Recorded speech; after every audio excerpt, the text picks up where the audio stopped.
बुद्धं शरणं गच्छामि धम्मं शरणं गच्छामि संघं शरणं गच्छामि।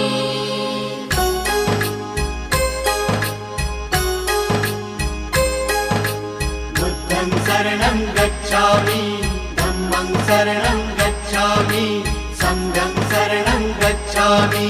त्यागमूर्ती तू शांत चित्त तू योग रूप संसारी दया प्रेम अन मानवतेचे प्रतीक तुझी ईश्वरी सिद्धमूर्ती सिद्धार्थ गौतम सकलांचा स्वामी